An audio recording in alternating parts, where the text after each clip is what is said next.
நீலகிரி மாவட்டம் கூடலூர் கோக்கால் பகுதியில் கடந்த மாதம் பெய்த கனமழை காரணமாக ஒரு சில கட்டடங்கள் மண்ணுக்குள் புதைந்து வரும் நிலையில் அங்கு புவியியல் துறை அதிகாரிகள் ஆய்வு மேற்கொண்டு வருகிறார்கள். கூடுதல் தகவல்களோடு இணைகிறார் செய்தியாளர் ஆல்வின் சுரேஷ். ஆல்வின், தற்போது எத்தனை அதிகாரிகள் கொண்ட குழு ஆய்வு மேற்கொண்டு வருகிறது? எந்தெந்த இடங்கள்ல அவங்க ஆய்வு பணிகளை மேற்கொண்டிருக்காங்க? விவரங்கள் என்ன? கூடலூர் மற்றும் அதன் சுற்றுவட்டார பகுதிகளில் கடந்த மாதம் கனத்த மழையானது பெய்தது. இந்த நிலையில் கூடலூர் பகுதியை ஒட்டியுள்ள கோக்கால் 1.5 சென்ட் என்னும் பகுதியில் 7 வீடுகளில் திடீரென விளைவு ஏற்பட்டது. அது மட்டுமின்றி அப்பகுதியில் இருக்கக்கூடிய முதியோர் கட்டிடத்தில் ஒன்றும் மண்ணுக்குள் புதைந்து வருகின்றது. இது தொடர்பாக இப்பகுதியில் இருக்கக்கூடிய மக்கள் அச்சத்துடனே இருந்து வந்தனர்.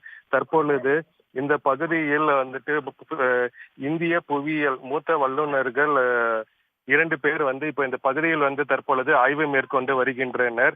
தற்பொழுது அவர்கள் கூறுகையில் இந்த மழை அதிகரிக்கும் காலகட்டத்தில் ஏற்கனவே இந்த பகுதியில் ஆறுகள் போன்ற நீரோடைகள் இருந்திருக்கலாம் எனவும், அதனால் இந்த கட்டிடங்கள் எழுப்பும் போது இந்த கட்டிடங்கள் விரிசல் ஏற்பட்டு உள்ளதாகவும் தற்பொழுது அதற்கான ஆய்வினை மேற்கொண்டு வருகின்றனர்.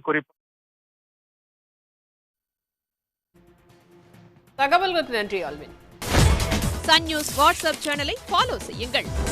QR கோடை ஸ்கேன் செய்து சன் நியூஸோடு இணைந்திருங்கள்.